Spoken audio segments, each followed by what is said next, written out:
Okay, everybody, welcome to the Flight Academy. This is the first episode I'm going to do. Flight Academy is a series of videos we're going to be doing where you guys will be able to submit your videos of your flights, and I'll have a look at them and I'll try to give you as much feedback as possible. So first one up is from Mr. Flyman. He's one of my subscribers from my Twitch channel, and he has kindly submitted his flight from Manchester to Gran Canaria, and we're joining him at almost a cold and dark state. I can see that he's doing the fire test right now, and throughout the video I'll give as much feedback as possible. I'll talk about what he did good, what he could improve on, and hopefully we'll all watch and learn as we go along. Now I'll skip forward throughout the whole video. I won't watch the whole thing. Right now I think he's setting up something, and I think he's setting up his flight controls or something. So we'll go ahead and skip forward a bit, and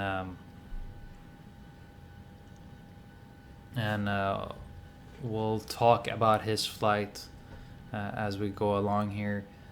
He's aligning the RSS right there, which is good. You want to get those going as soon as possible, because remember, it could take up to 15 minutes to align those. He's doing the auction test. That's not how it's done, but very good, my man.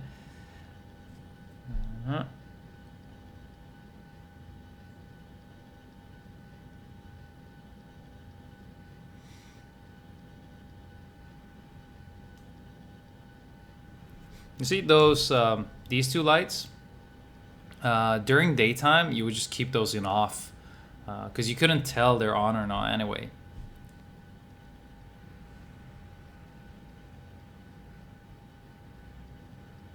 Yeah, so just keep those in off position. When he does the light test, I'll just pause this in here for a second. When he does the light test, he has to remember that you have 3 lights here and also up here. Those you need to test manually. They don't actually work with the light test. So you need to flick that switch up and down, because not only do they have like different colors. They have the red and the yellow color, and it doesn't cycle between the colors. You have to test them manually. Okay, so he's setting up the fuel and everything for the flight. We'll go ahead and skip forward a bit and have a look at the FMC setup here. He has done the airport and the gate, which is fine. It's a bit redundant to do the gate, I guess, because he's gonna use the GPS coordinates anyway.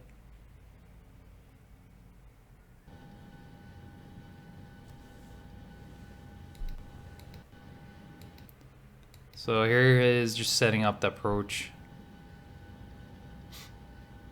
I like that he steps through. He steps through his route, looking for discontinuities and so on, which is always a good thing to do.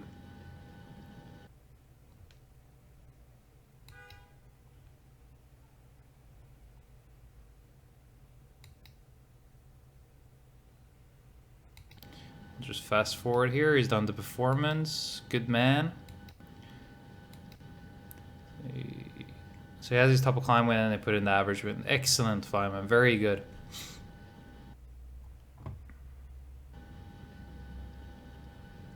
What's really impressive, Flyman, is that you're actually taking the time to set up your MFRA using the barrow, which is very good. For you guys that are unfamiliar, the MFRA is your minimum flap retraction altitude.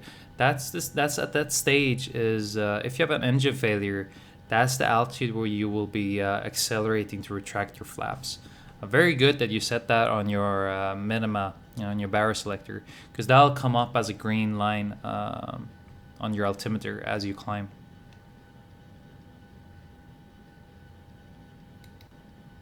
Just fast forward here a bit.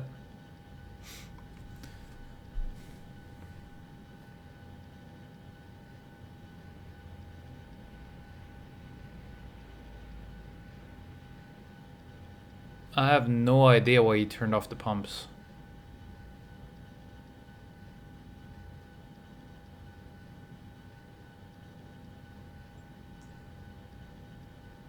Why did he turn off the fuel pumps? That makes no sense to me.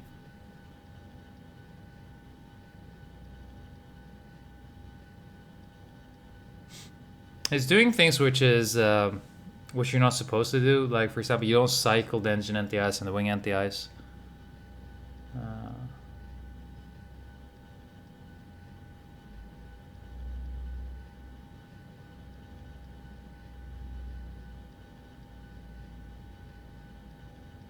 The left recirculation fan should always be on. There's no reason to turn it off.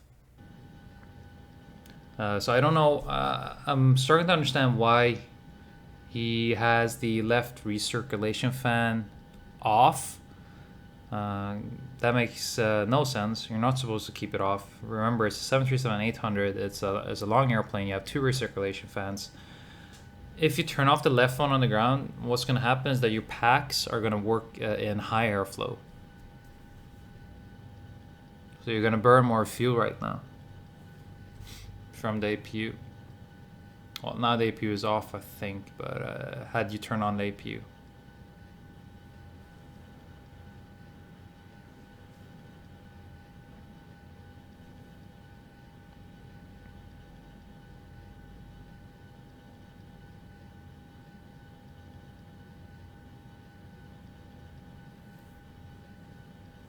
It feels like, I think you're doing a really good job, Flyman, but it feels like you're jumping from one task to another. I saw that you were setting up the overhead, then you went down, and now you're looking at the route page and trying to set up the FMC. Just do everything like step by step. Make sure that your route page is done, the legs page is done, and just leave it. Don't go back and forward, and because it'll be really easy to forget something.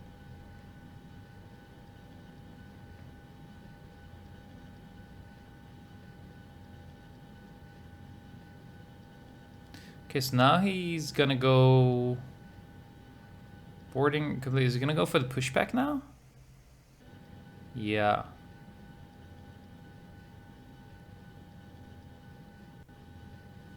Yeah, it looks like he's gonna go for the push. So the overhead is not set up correctly, Flyman.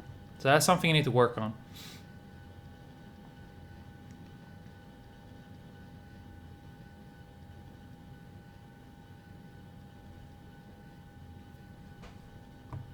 Go ahead and fast forward just a little bit as he sets up everything.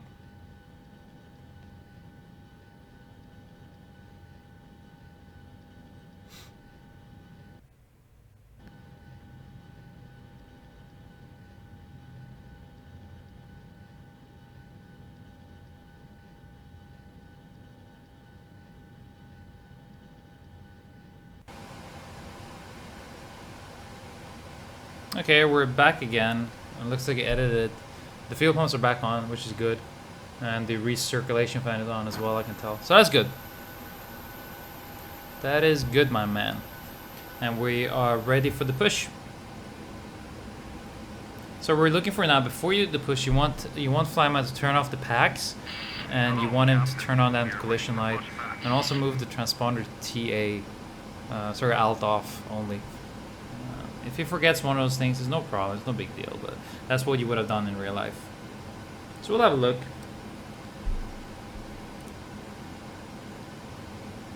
Locking gear.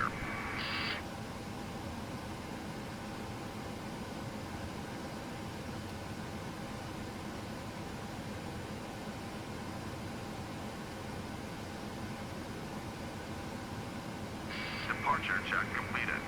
Live has been inserted. Release parking brakes. I think he just forgot the window heat. That's fine. That's what we do. That's what we do at checklist. The window heat should have been on with your pre-flight inspection there.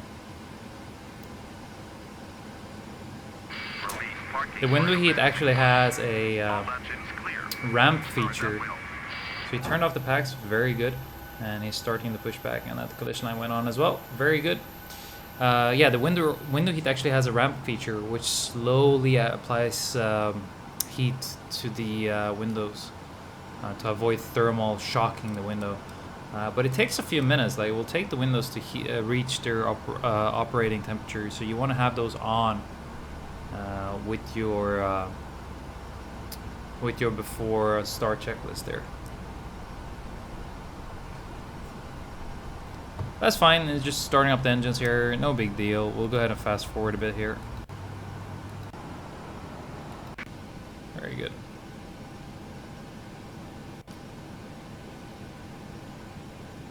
What did he do there? Set parking brake. I'm gonna go back a bit there. I want to see what he did there. Parking brake is set. Very good. Oh, yeah, okay. Starting out the engine. That's fine.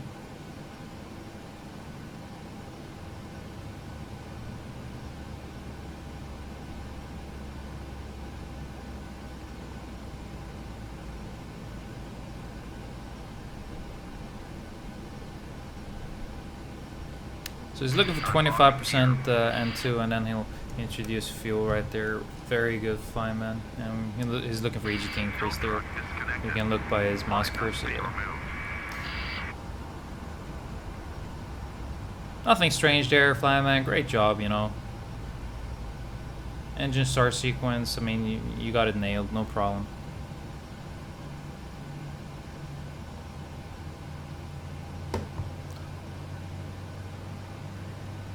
Left is clear. Right is clear. Gonna fast forward a bit. And here we go. Generators go on. Probe heats go on. Reconfigure. Excellent. Very good. Let's see if he gets the flaps out as well. Yep, master caution.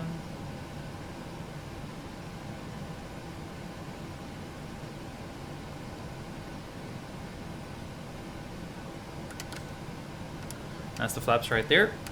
And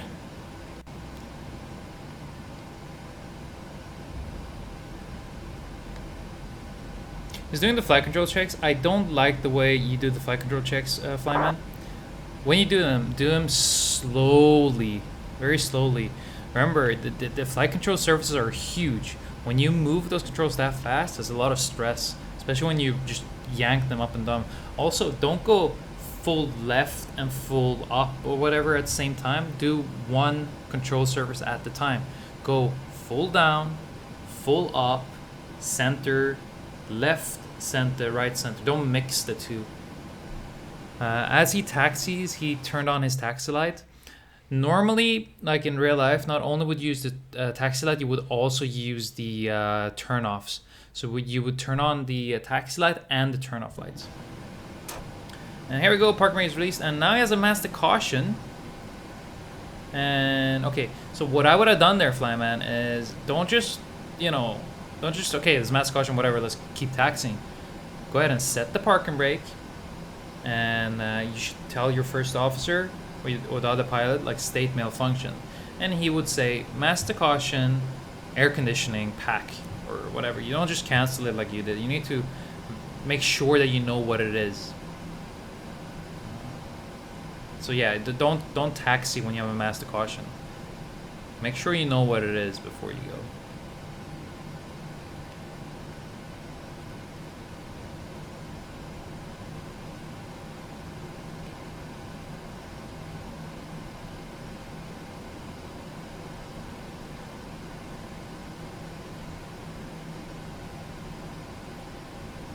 Excellent taxi, Flyman.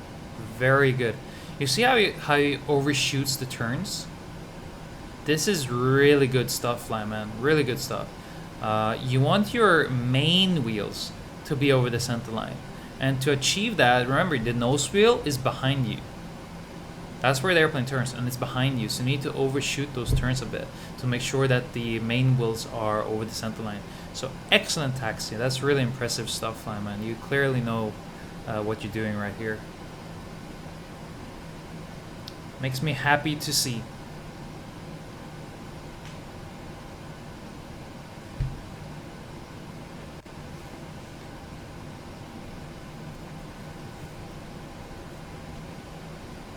Again, very good taxi. You see how he kind of overshoots the turn slightly to make sure his main wheels are over the taxi line, the center line? Very good. Oh man, amazing. Really good stuff. Really good stuff. Good job. Also, his taxi speed is spot on. Like during turns and stuff, you don't want to exceed 10 knots. So he's probably in clear to line up. That's why he's doing all the stuff here now.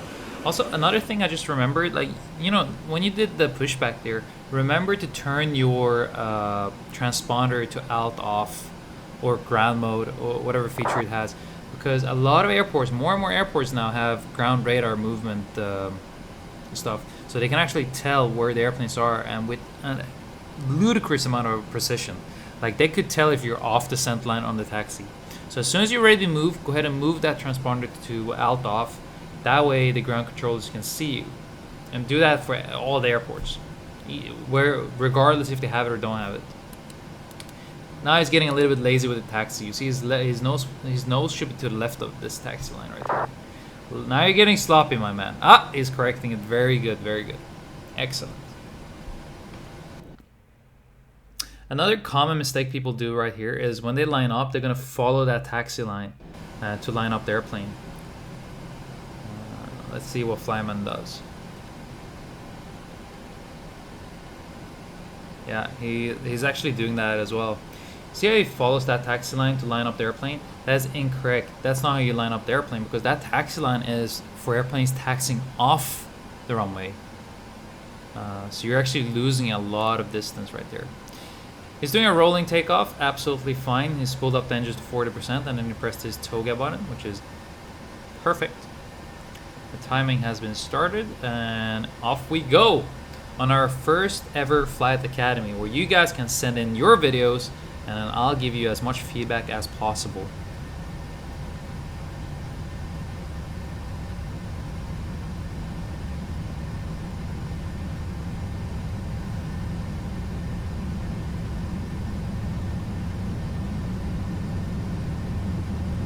E1.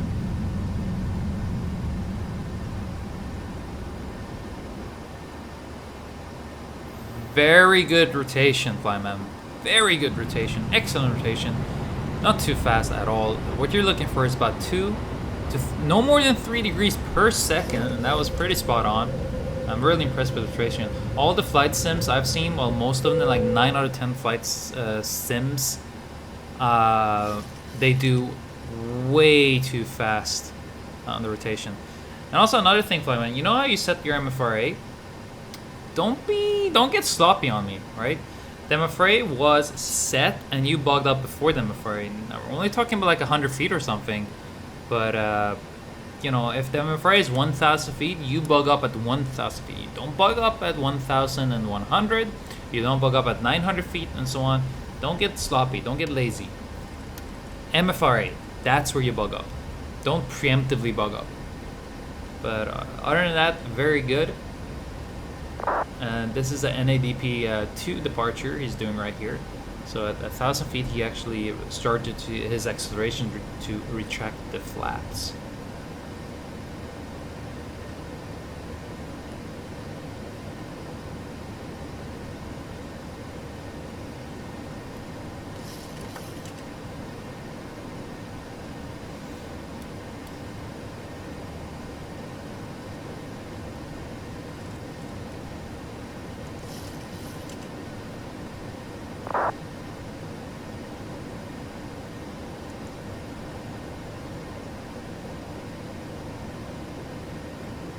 So he's doing a direct waypoint there.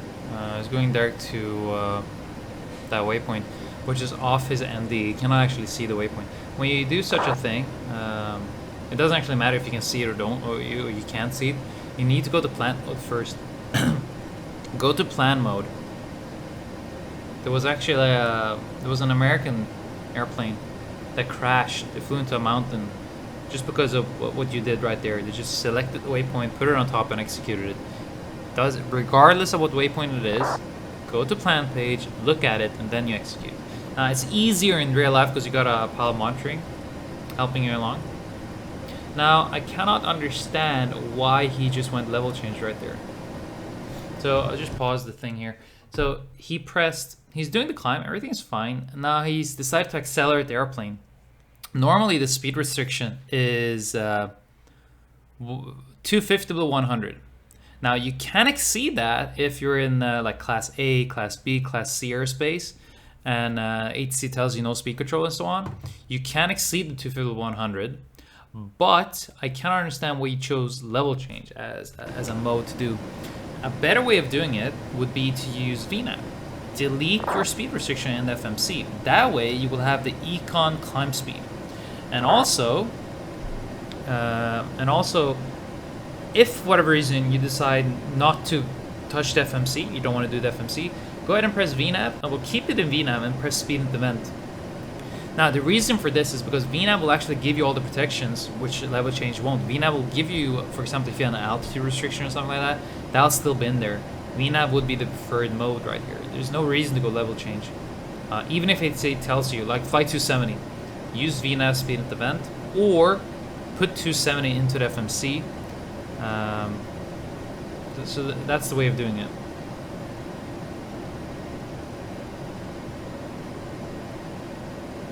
And I can tell he's waiting for the 100 to press VNAV again. It would have been way better just deleting that speed restriction.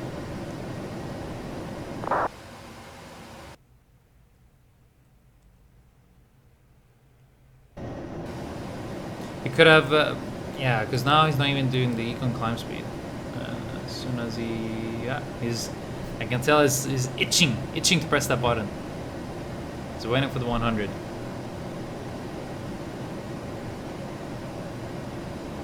Okay, 100 press VNAV. Notice how the VNAV actually accelerated, because that was his econ climb speed. And he wasn't flying the econ climb speed, he was flying 270. So if you want to accelerate, use VNAV, delete the speed restriction, and so on.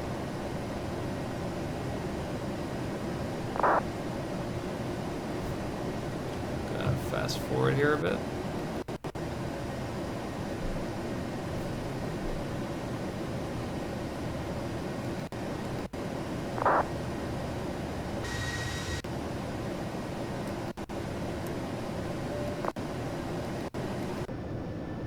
Okay, we are at cruise.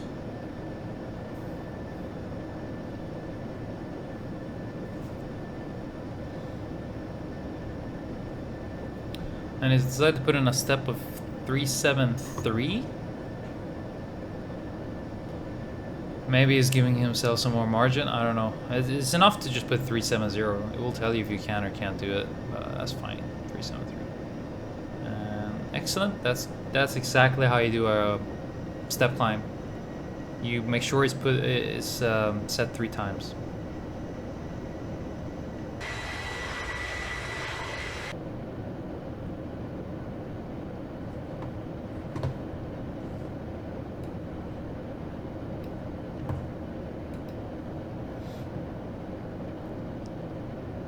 I would have liked to have you keep climb page on this side.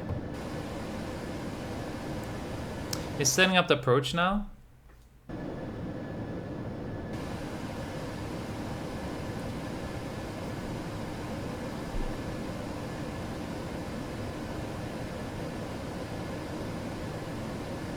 He's decided to go for a flap 30 landing.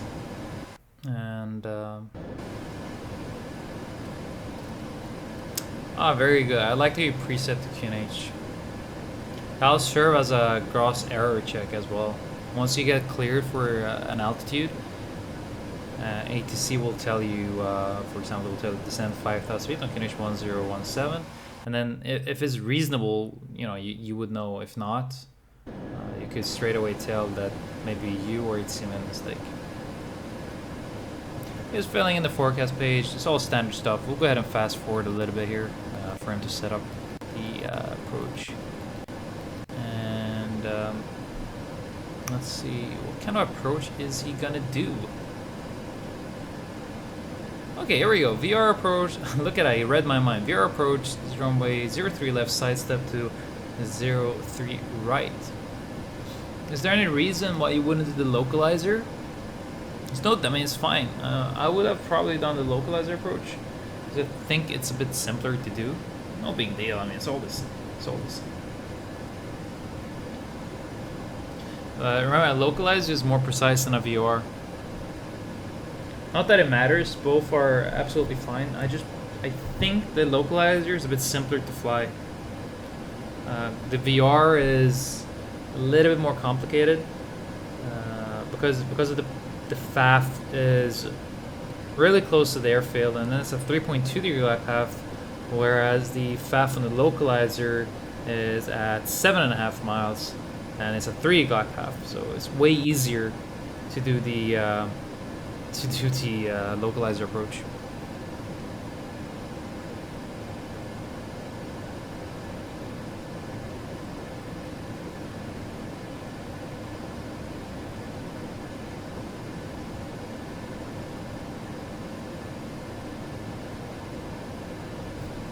Okay, he's probably looking at his plates here. We'll go ahead and fast forward.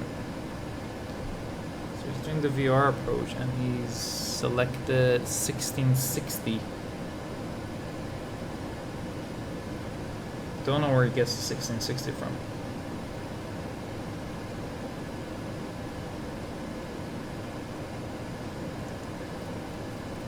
Okay.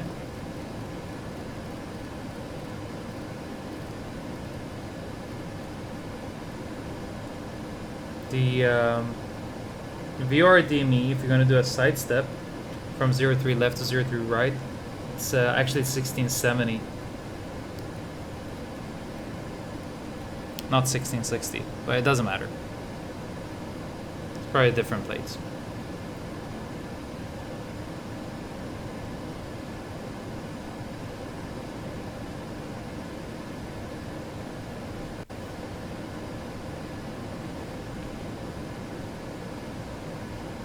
At the top of the Sim ring and a 5-mile ring.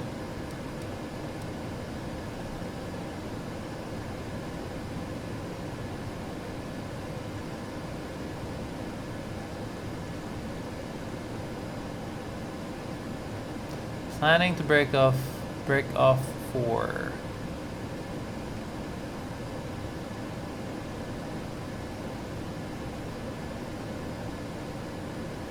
vectors to a visual approach.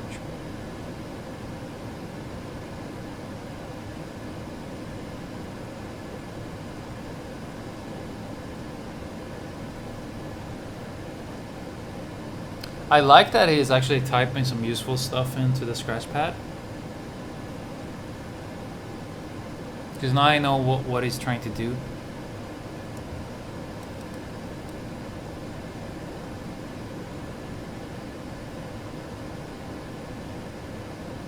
So let's see how he sets it up.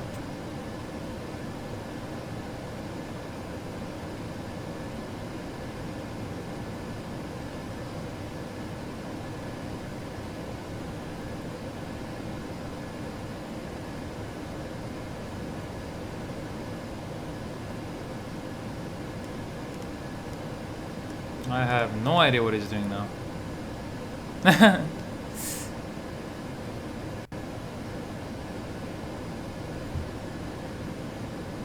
He's doing that light test, which he didn't do before on the ground. He did it now.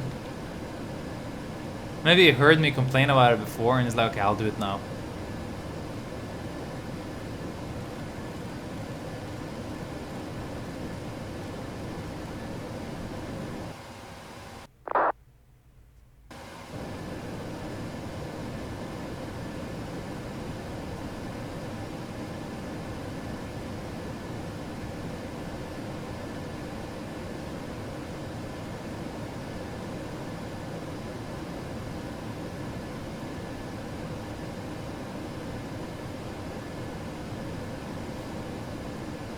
I think we'll go ahead and fast forward a bit here.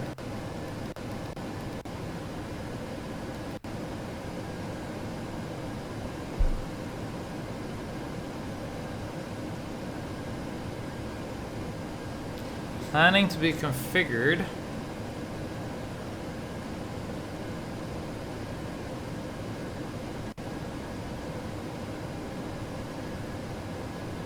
By 5 DME. Very good. Excellent.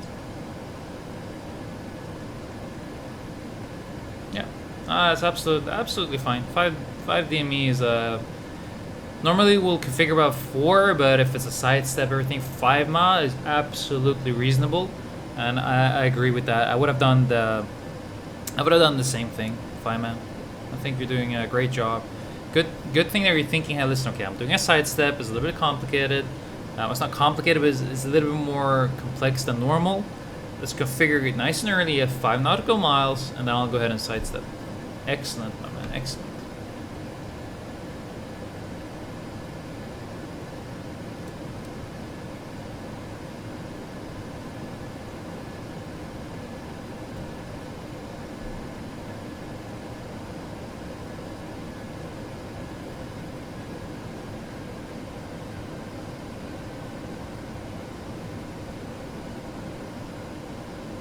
Try to do all these. I mean, listen, this is 3.5 hours into the flight.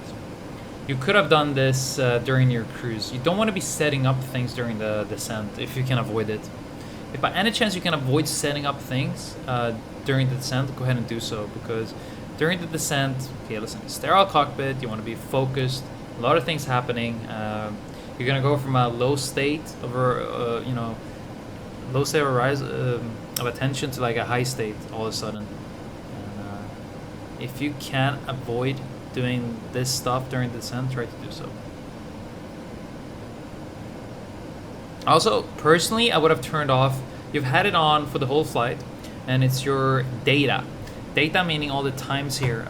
You see here on your ND, they clutter your ND quite a lot. I would have turned those off.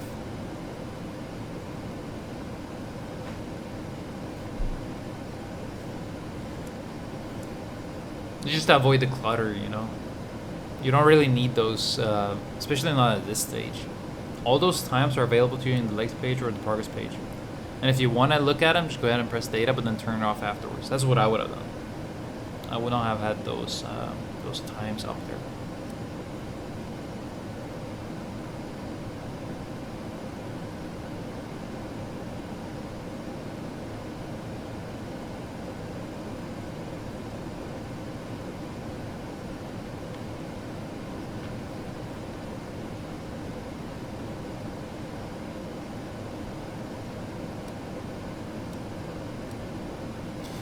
Yeah, there's in real life, this would have been this would have been a bit of a disaster trying to set all this up during the descent, because remember, you've done all this amazing descent planning. You filled in the the descent page perfectly. You put in all the winds, you put in the QNH, you put in everything. All of that is for nothing, because your VNAV descent path is going to be incorrect, because you're changing the whole arrival throughout the descent.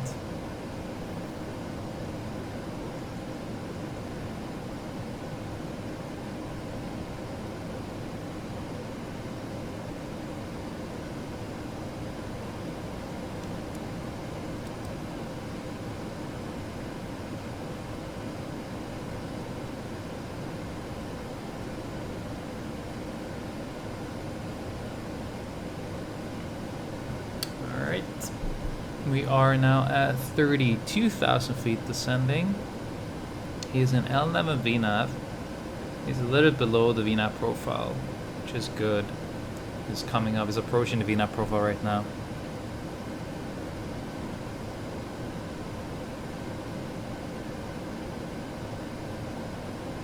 And so far we are looking good.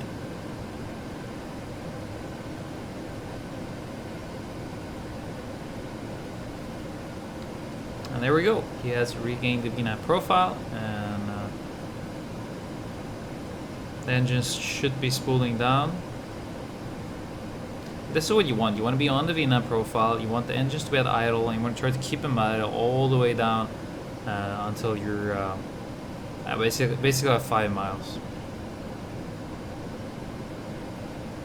Every time you fly, you should strive to achieve a constant descent approach, meaning you'll do anything you can in your power to avoid leveling off.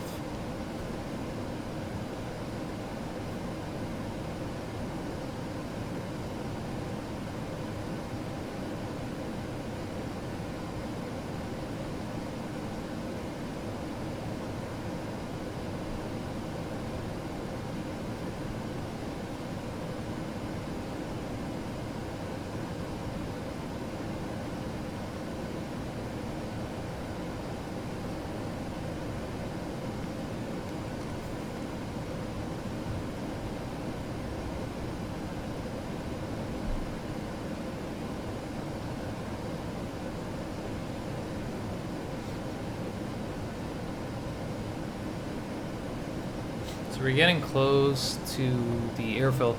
I don't like the range you have on your ND here. You need to zoom in. Right now you see nothing. All you see is a bunch of like just mumbled jungle right there. Go ahead and zoom in. Keep using the ND all the time. That gives you a lot of spatial awareness. Currently you could be looking at nothing.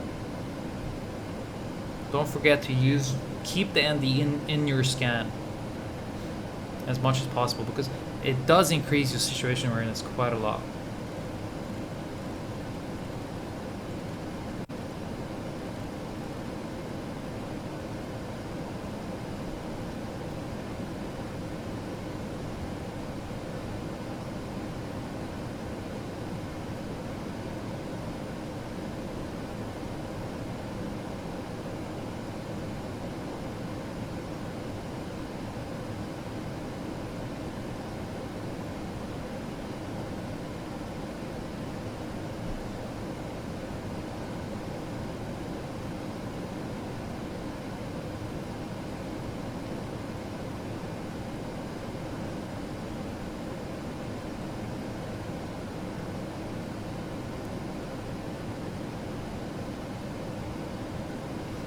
Another thing I've noticed, but I didn't mention before, but you've had the bank angle of 15 degrees for the whole flight.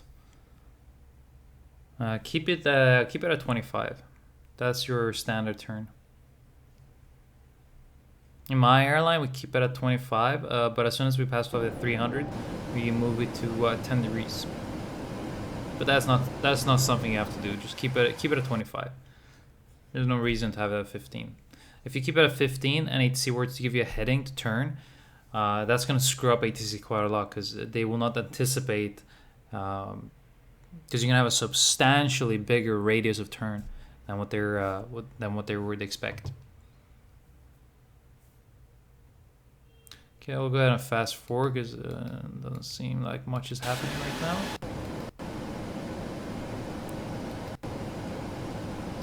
It's changed the range, which is really good.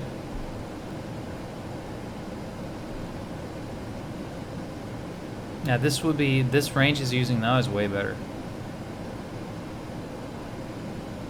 And as you get closer, keep moving that range in. Keep your situation awareness as high as possible. Also, you're doing a VR approach. Why don't you have your VR selectors on? You want to have those RMIs on your ND. You need to back up. I know you're going to do a LNAV approach. It's going to be LNAV, VNAV, or approach mode if this 7.3 has that feature, but there's no excuse not to back that up with raw data, meaning that you need to have those RMI needles up. The only place in the whole airplane you can actually see the VRs right now is your standby.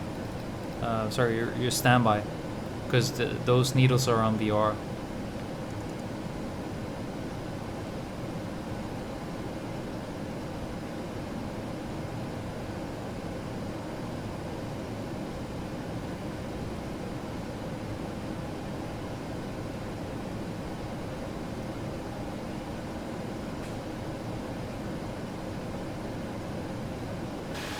If this was like real life, that would have been a fail item for sure. You have to back up everything with conventional navigation as well. We're not flying an LNAV approach, we're flying a VR approach.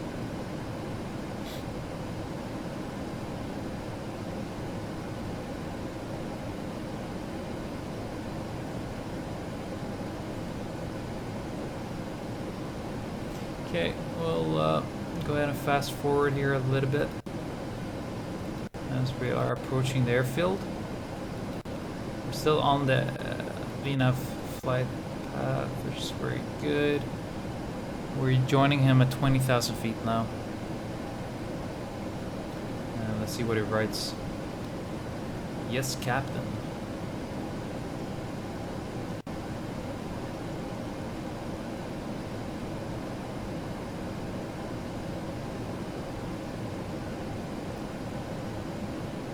Landing in 15 minutes.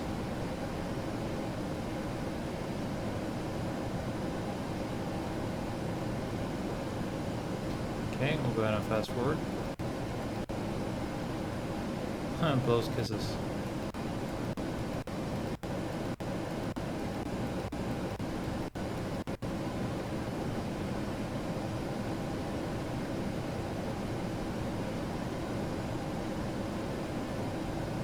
If you guys want to be part of the Flight Academy, where you can send in your videos and get all the feedback from me, you can do so by joining my Discord. There'll be a link down in the description below.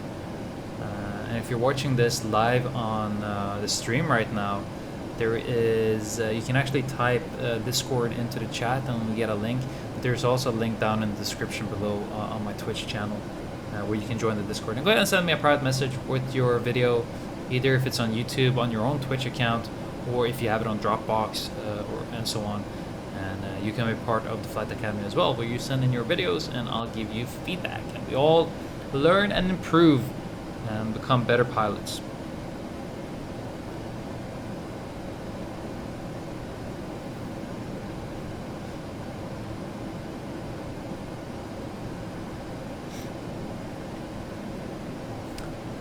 He's actually gone ahead and turn on the VRs, which is good. That makes me happy. Very good, Flyman.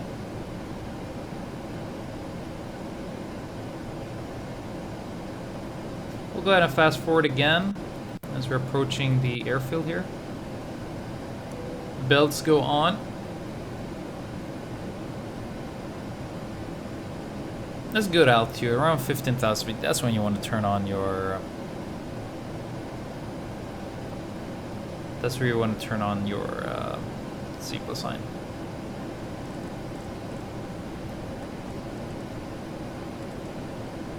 Okay, you got a heading there.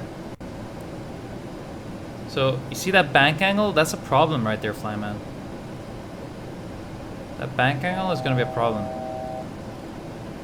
Because you're supposed to do 25 degrees and you're doing 15. And now you are doing vertical speed. Ooh, I would not be using vertical speed. Especially, nah, I would stay in VNAV. I mean, you created this beautiful approach, right? Using VNAV. You have everything set up. Why don't you keep using VNAV? And if you say, okay, but I'm above the VNAV profile, yeah, that's fine. But use level change. You want to get down. You don't want to use vertical speed right now. And you're getting higher and higher in approach, and it's descending with 500-ish feet per minute. Oh, you're back in VNAV, which is good.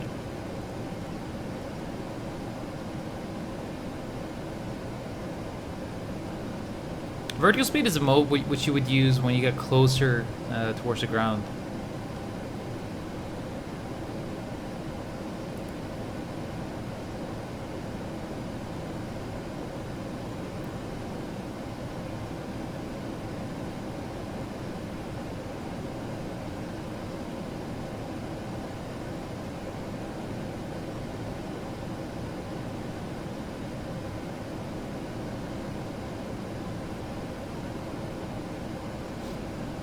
Notice how it's in VNAV speed and not VNAV path. VNAV speed is just it's basically a level change. It's flying idle, and it will just maintain the 250. It doesn't care about the path.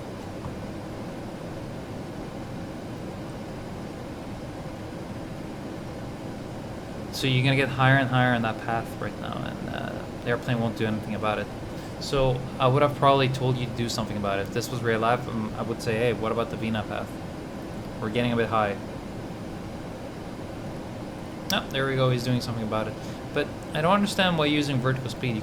You want to get down, and you want to get down as fast as possible. You would use I would have used level change.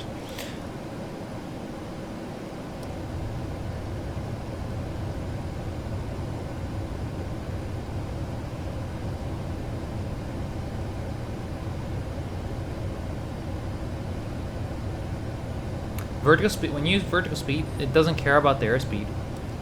Right now we're flying 250, but that could be whatever. Like, it could be anything. I do like that it reduced the target airspeed just to keep the throttles at idle.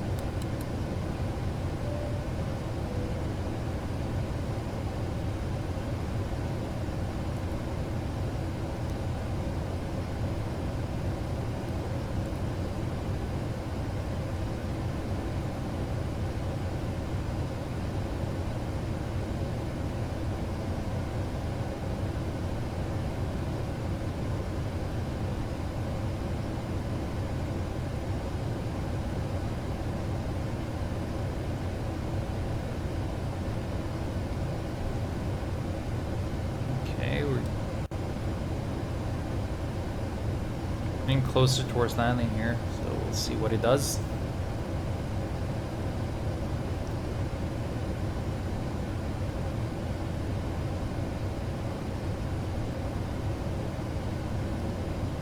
Now he's going below the profile.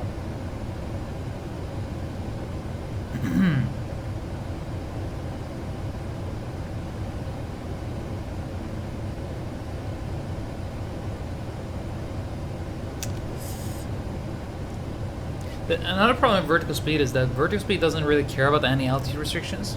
If you forget to march at that vertical speed, you could end up at a altitude which is way too low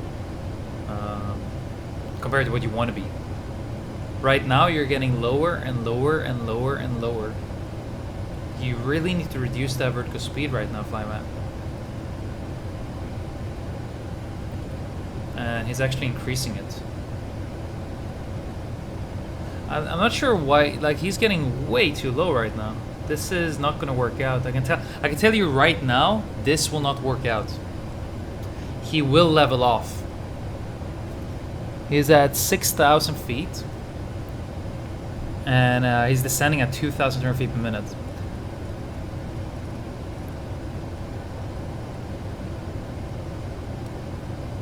And he's still using vertical speed. I don't understand why he's using vertical speed at the moment. He should be using level change or VNAV.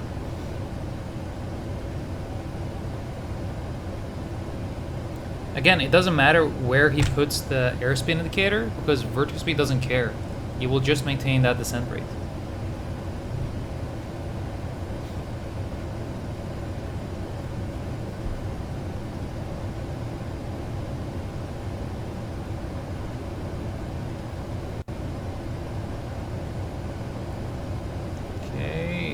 Now he's reducing that vertical speed, which is very good, and he got it to 2,000 feet, 2,000 feet, and we are way too low, Flyman. We are way too low.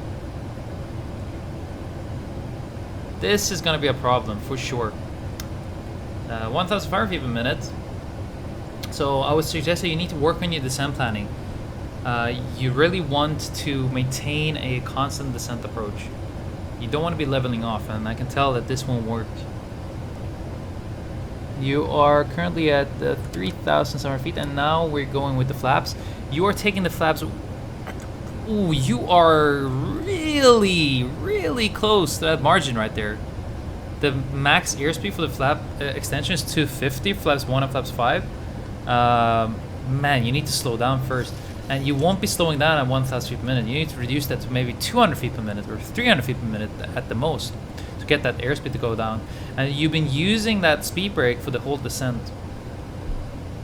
If you could have avoided using that, that would have been way better. Now he is joining a tight final, which is good. He's going straight towards 5 mile final, by the looks of it. So that's good, because that will help out with the descent planning. Maybe that was his plan all along. But even so, soon thrust will come on.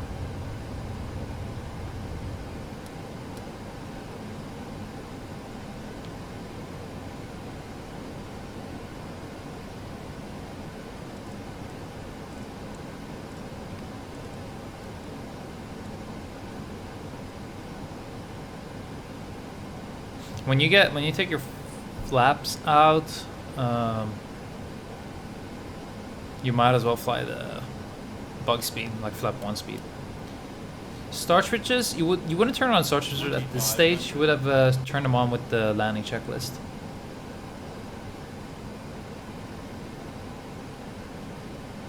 So we're still at flaps 1, and he has reduced that vertical speed, which is good.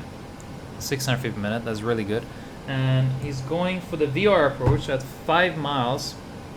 He should be at 3,800 feet. And I can tell you that right now he's at 2,200 feet. He's going to level off at 2,000 feet and at 5 nautical miles from LPC, which is his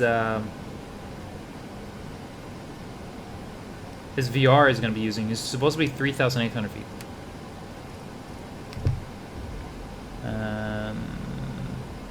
That's, if we look down here, that's 5 nautical miles right there. He is at 2,000 feet, so he's 1,800 feet too low. And notice how he leveled off? Never, I mean, you shouldn't be leveling off the airplane, so descent planning needs some work.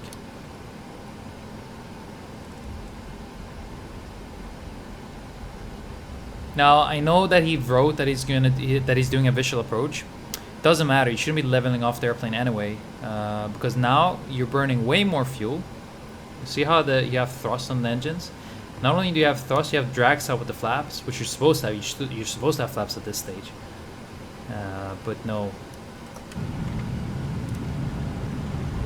Why are you taking the gear down at this stage? Because now you're just increasing that fuel burn even more. The gear, huge drag, a lot of drag from the gear, and you're configuring for landing with the going gear down flat 15. And now you should be doing the landing checklist. And don't. You told me that you're going to take it at 5 nautical miles. You are not at 5 nautical miles, and you are still level. So descent planning, we need to talk about descent planning. So hopefully we'll get to talk one-on-one.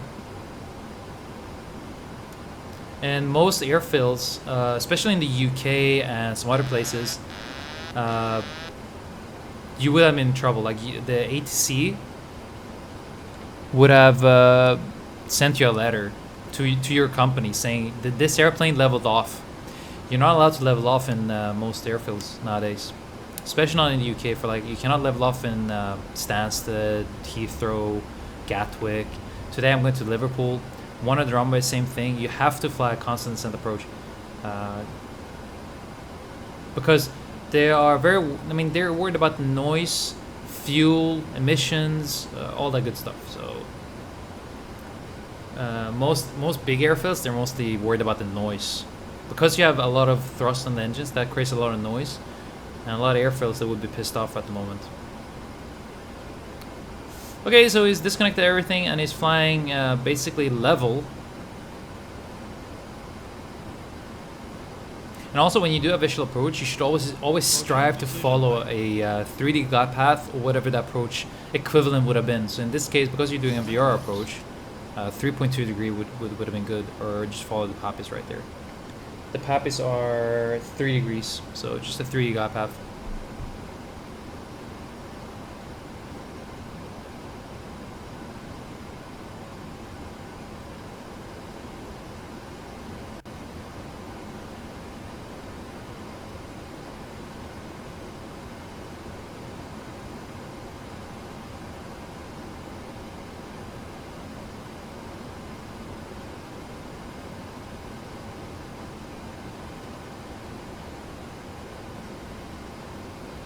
I would have done the sidestep now.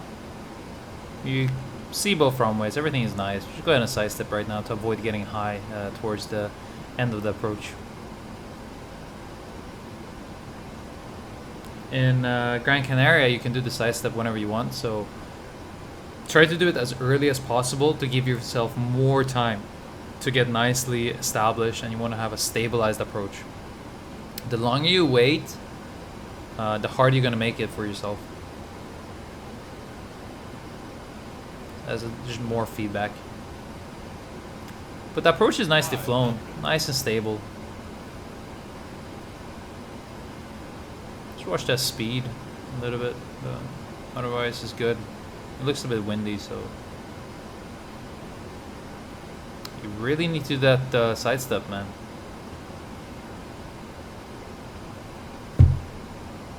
Oh no, it's actually, sorry, my bad. It's actually done the sidestep. I must have missed it completely. I was getting worried. Watch that descent rate. 200. Ooh, you're very low now. Pitch. You need to pitch up, man. You cannot be flying 4 reds the whole way down. When you see 4 reds, you need to do something about it. 50, 40, 30, 20, 10. Yeah, very nice. I completely missed the sidestep. I'm sorry, I was distracted. But you cannot be flying an approach with 4 reds. the whole way down. That is unacceptable in the real life. But I thought you did a really good job with the approach. If you disregard the the four reds thing, it was nice and stable the whole way. Good speed control, very nice.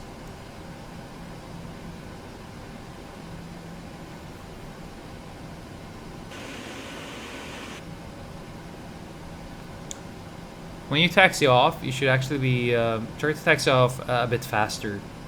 You're at 30 knots right now. Those are high speed exits. You're at 25 knots, 24, and reducing.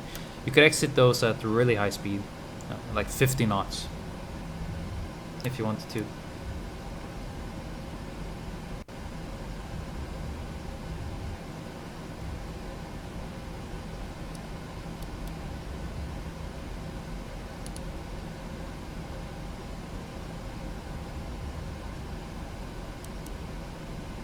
Is doing the tax in checks here. Very nice, Flyman. I really enjoyed that. I think you did an amazing job. The biggest thing, like the main thing you should be working on, is your descent planning. Your energy management there towards the end could use a lot of improvement.